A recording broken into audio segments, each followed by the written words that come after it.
Bismillahirrahmanirrahim. Tuan-tuan dan puan-puan yang dirahmati Allah sekalian, saya berikan 7 kalimat lagi ejaan sebenar di dalam bahasa Arab bagaimana, ya, untuk tuan-tuan jadikan sebagai panduan lah untuk menyebutnya. Baik, yang pertama ialah kalimat fathah. Fathah ni baris atas kan? Makna fathah ialah baris atas. Tengok ejaan dia. Fathah ta marbutah. Fathah, fathah, gitu ya. Kemudian kalimat yang kedua ialah baris bawah lah, kasrah. Ni ejaan dia. Kemudian kalimat berikutnya maf'ulun bih. Ya, maf'ulun bihi, maf'ulun bihi. Ni ada 3 kalimat. Yang pertama kalimat maf'ulun, kemudian bi dengan kemudian hi, maf'ulun bihi. Maf'ulun bihi maknanya yang kena buat. Kemudian kalimat berikutnya al-maf'ulu al-mutlaq. Al-maf'ulu al-mutlaq, bukan mutlaq, dia mutlaq, pendek je. Maf'ul mutlaq. Maf'ul mutlaq ni kalau tuan-tuan masih ingat, dia ulang balik fi'il dalam bentuk isim masdar, dalam bentuk isim. Contohnya macam Ali dia lari selari-larinya. Selari-larinya itulah maf'ul mutlaq. Ali dia makan semakan-makannya. Dia makan tu fi'il kan, ulang balik perkataan makan tu tapi dalam bentuk isim, semakan-makannya. Itu kita panggil maf'ul mutlaq. Kalau contoh dalam bahasa Melayu lah. Kemudian maf'ul kerana. Maf'ul kerana ni al-maf'ulu li ajlihi. Maf'ul li ajlihi, maf'ul kerana. Contohnya macam Ali dia lari ketakutan. Maknanya kerana ketakutan. Ketakutan itulah kita sebut sebagai maf'ul li ajlihi. Kemudian yang berikutnya ialah al-maf'ulu ma'ahu. Ni ada 3 kalimat. Al-maf'ulu ma'ahu. Ma'a kalimat kedua, hu kalimat ketiga. Maf'ul bersama. So terjemahan yang sesuai untuk maf'ul ma'ahu ni ialah bersamalah. Ali dia tidur wa radio. Wa radio. Jadi radio tu kita panggil maf'ul bersama ataupun maf'ul ma'ahu.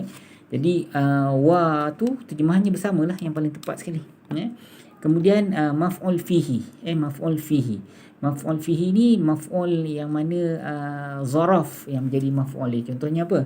Ahmad dia berjalan amamal ustaz, hadapan ustaz. Nanti kita panggil maf'ul fihi. So saya kecilkan balik tulisannya. Cuba tuan-tuan screenshot okey, nanti sebentar. Okey, cuba tuan-tuan screenshot di sini untuk jadi panduan pada tuan-tuan. Alright, kita pergi pada ayat yang saya janjikan tadi. Kita masuk pada ayat baru ini. Kita bahaskan ayat yang keempat sebentar. Kita bahaskan ayat yang keempat daripada surah An-Nisa. Nanti saya cari ayat ni. Okey.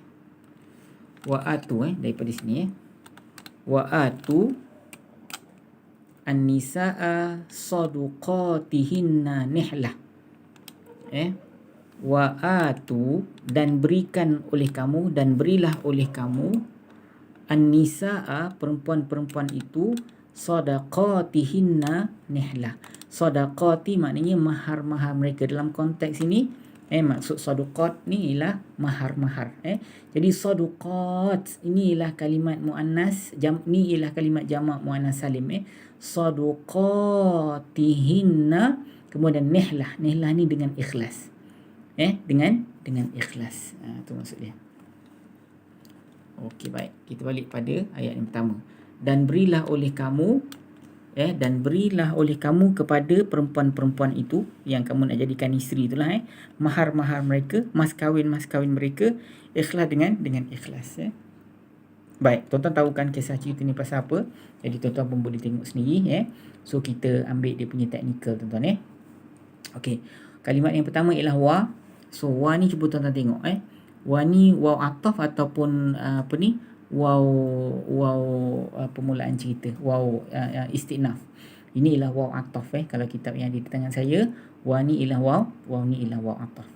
Kemudian kalimat berikutnya atu ni berikanlah olehmu. Berikanlah olehmu. Berikanlah olehmu. Ini isim ke fi'il ke haraf, tuan-tuan? Berikanlah olehmu. Fi'il ke isim ke fi'il ke haraf? Berikanlah olehmu. Inilah kalimat fi'il. Fi'il apa, tuan-tuan? Fi'il apa? Dia ialah fi'il amar. Betul ke tidak? Dia ialah fi'il amar. Baik, kalau fi'il amar, soalan saya yang pertama soalan yang pertama ialah apakah ganti nama diri dekat dalam ni? Wa atu. So dekat dalam konteks ni ganti nama dirinya ialah mu. Berikanlah olehmu ataupun engkau. Tuan-tuan? Jadi engkau dalam konteks ni dirujuk pada siapa tuan-tuan? Kalau mu dirujuk kepada Nabi Muhammad sallallahu alaihi wasallam. Okey, persoalannya ada atau tidak maf'ulun bih tuan? Cuba tengok ada tak maf'ulun bih? Berikanlah olehmu. Berikanlah olehmu. Berikan pada siapa dan apa yang nak diberikan. Okey, kat sini tuan-tuan sebenarnya dia ada dua maf'ulun bih tuan-tuan. Maf'ulun bih yang pertama ialah yang mendapatlah berikan oleh kamu kepada an-nisaa. Nisaa ni dia adalah maf'ulun bih yang pertama. Berikan apa kepada perempuan-perempuan ni? Sadaqatihinna. Mahar-mahar mereka ataupun apa kita panggil mas kahwin mereka. Itu maksud dia. So kita akan jumpa dua maf'ulun bih dekat sini. Okey, sekali lagi tuan-tuan, kita balik pada ayat kita balik. Kalimat tu ni tak habis lagi. Okey, pelajaran pada peringkat nanti saya ulang balik pelajaran peringkat kedua tadi. Ganti nama diri yang pertama ni ialah fi'il iaitu fi'il amar. Ganti nama diri dekat dalam ni ialah mu tu rujuk kepada Rasulullah sallallahu alaihi wasallam dalam konteks ayat ni masa turun dulu. Ada atau tidak maf'ulun bih? Jawapannya ada dua. Yang pertama perempuan-perempuan, yang kedua mas kahwin. Itu maf'ulun bih yang kedua, maf'ulun bih tsani kita panggil. Baik, kemudian kalau pelajaran kita peringkat yang ketiga, atu ni fi'il amar, betul ke tidak? Jadi kalau fi'il amar dia mabni ke mu'rab tuan-tuan? Nah, jawapannya kalau fi'il amar dia mu'rab. Dia mu'rab pula, dia mabni, Fi'il madhi dan fi'il amar dia mabni, Okey. Baik, kalimat berikutnya an-nisaa. An-nisaa ni maknanya perempuan-perempuan ataupun isteri-isteri lah yang kamu nak jadikan, perempuan-perempuan yang kamu nak jadikan isteri itulah. So an-nisaa. Jadi inilah kalimat isim, dia ialah isim biasa. Kalau isim biasa dia mabni ke mu'rab, jawapannya dia mu'rab. So cuba tengok, dia mu'rab marfu' ke mu'rab mansub ke mu'rab majrur tuan-tuan? Dia mu'rab mansub lah. So tanda mansub di mana? Tanda mansub dia fathah. Okey, kenapa dia dapat pangkat mansub? Jawapannya ialah kerana dia ni adalah maf'ulun bih. Apa makna maf'ulun bih? Maf'ulun bih ni maknanya yang kena buat. Dia kenapa dia kena beri? Dia yang menerima lah yang diberi tu. Itu maksud dia. Okey, dia ada maf'ulun bih yang kedua, ingat tak? Maf'ulun bih yang kedua kalimat selepas dia. Okey, cuba tuan-tuan tengok. Sadaqatihinna. Sadaqati. Hinna ni kalimat lain. Sadaqati. Ini kalimat, tengok ni, kalimat jamak mu'annas salim. Ini ialah kalimat jamak mu'annas salim. Betul ke tidak? Okey, tuan-tuan tahu ini maf'ulun bih pertama. Ini maf'ulun bih yang kedua. Okey, kalau maf'ulun bih ni, pangkat dia mesti mansub. Betul ke tidak? Pangkat maf'ulun bih mestilah mansub. Jadi an-nisaa ni tadi dia mansub kerana dia maf'ulun bih lah, tapi dia maf'ulun bih yang pertama. So ini maf'ulun bih yang kedua, dia pun berpangkat mansub juga. Okey, soalan kuis kita hari ni, mana tanda mansub pada kalimah sadaqati ni? Sadaqati ni mana tanda mansub dia? Cluenya ialah ini ialah kalimat jamak mu'annas salim.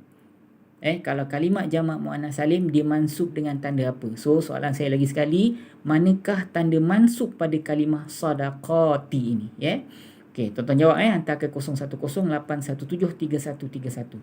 Baik, kalimat berikutnya hinna. Okey, sadaqati ni selain daripada dia menjadi maf'ulun bih yang kedua, dia juga menjadi mudhaf kepada hinna ni.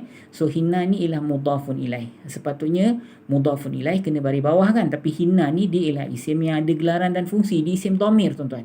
Jadi kalau isim dhamir dia mabni, betul ke tidak? Jadi janganlah baca hinni pula, tak boleh hinna. Dia memang ejaan dia kekal begitu. Hinna ni maknanya mereka tapi perempuan saja. Dia rujuk pada siapa? Dia rujuk kepada an-nisa ni. Berilah oleh kamu perempuan-perempuan itu mas-mas kahwin mereka. Mereka rujuk kepada perempuan-perempuan itulah. Okey. Hinna ni dia ialah kalimat isim, dia ialah isim yang mabni. Sebab apa mabni? Sebab dia ialah isim yang ada gelaran dan fungsi. Okey, ni kalimat takhir agak tricky sikit tuan-tuan. Tengok berilah oleh kamu kepada perempuan-perempuan itu mas kahwin mereka ikhlas, dengan ikhlas. Lihlah ni maknanya dengan ikhlas. Jadi kenapa ni fathah? Kenapa dia dapat pangkat mansub? Okey, pada pendapat saya kalimat ini ialah ni kalimat isim lah, tentulah isim kan. Isim biasa, isim biasa dia sedang berpangkat mansub. Tanda mansub dia ialah fathah. Persoalan dia kenapa dia dapat pangkat mansub. Kalau pada pandangan saya, kalimat ni dapat pangkat mansub kerana dia adalah hal. Hal yang berkaitan dengan perbuatan memberi isteri-isteri tu mas kahwin itu, perbuatan kita tu, hal keadaan semasa kita membuat perbuatan memberi tu mestilah dengan ikhlas. Hal keadaan kita kena ikhlas. So pada pendapat saya, nihlatan ini dia dapat pangkat mansub kerana dia adalah hal dalam konteks ini. Kalau tuan-tuan tak setuju ataupun tuan-tuan ada jawapan lain, share lah dengan saya. So pada saya dia adalah hal. Dan kalau tuan-tuan ada ustaz lain yang tuan-tuan nak tanya, boleh silakan. Dan nanti kita boleh share dengan saya. Kalau tuan-tuan ada jawapan yang lebih baik, nanti kita boleh share dalam kita punya program hari Rabu tu nanti. So tuan-tuan balik pada soalan kita, quiz kita, tolong jawab. Sadaqati ini kalimat ini sedang berpangkat mansub kerana dia adalah maf'ulun bih yang kedua. Nisa maf'ulun bih yang pertama kan. So maf'ulun bih yang kedua dia sedang berpangkat mansub. Soalan saya, manakah tanda mansub untuk kalimah sadaqati ini? Mana tanda mansub dia? Dan clue yang saya nak bagi hari ini ialah kalimat jamak muannas salim. So hantar ke 0108173131. Terima kasih atas perhatian. InsyaAllah kita jumpa di lain video. Assalamualaikum warahmatullahi wabarakatuh.